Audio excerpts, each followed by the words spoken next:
দিনে কয় টাকা ইনকাম করা সম্ভব? মোটামুটি এটা পড়লে অনেকই করা যায়। আমার মোটামুটি 1500 টাকার মতো আমি প্রতিদিন কামাই করেছি। সিজনে আমার 1500 টাকা দিন থাকিছে ভাই আমার বাড়ির ভিতরে।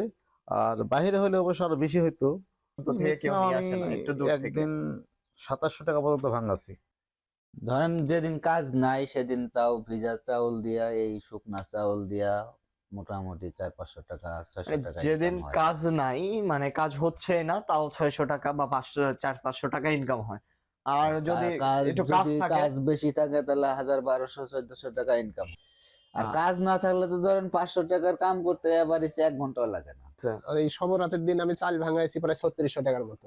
ও একদিনে একদিনে। সবে বড়াতে একদিনে চাল ভাঙাইছেন 3600 টাকা। হ্যাঁ হ্যাঁ। আর এমনি মাশাআল্লাহ, প্রতিদিন আলহামদুলিল্লাহ। 1000-1500 এরকম হচ্ছে। মানে কাজ কেমন করেন? কয় কাজ- ঘন্টা করেন? কাজ বেশি করি না, আগাবেলা টুকটাক হয়, বিকাল বেলায় বেশি হয় আমাদের।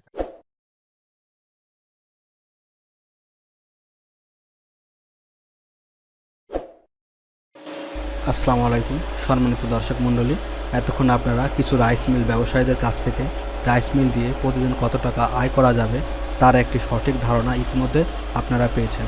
তাই যারা বেকার বসে আছেন আর বেকার বসে না থেকে এই অটো রাইস মিলটি দিয়ে আপনি আপনার নতুন ব্যবসা শুরু করতে পারেন। অল্প কিছু মূলধন বিনিয়োগের মাধ্যমে হতে পারেন একটি অটো মিনি রাইস মিলের মালিক। এই 3 মাথার অটো মিনি রাইস মিলটি সম্পর্কে বিস্তারিত জানতে বা অর্ডার করতে আমাদের স্ক্রিনে দেওয়া নাম্বারে যোগাযোগ করতে পারেন। আমরা কুরিয়ার কন্ডিশনের মাধ্যমে সারা বাংলাদেশে ডেলিভারি দিয়ে থাকি। আর যারা সরাসরি আমাদের অফিসে আসতে চান আমাদের অফিসে আসতে পারেন। আমাদের অফিসের ঠিকানা নাটোর বড় হরিশপুর নতুন বাস টার্মিনাল।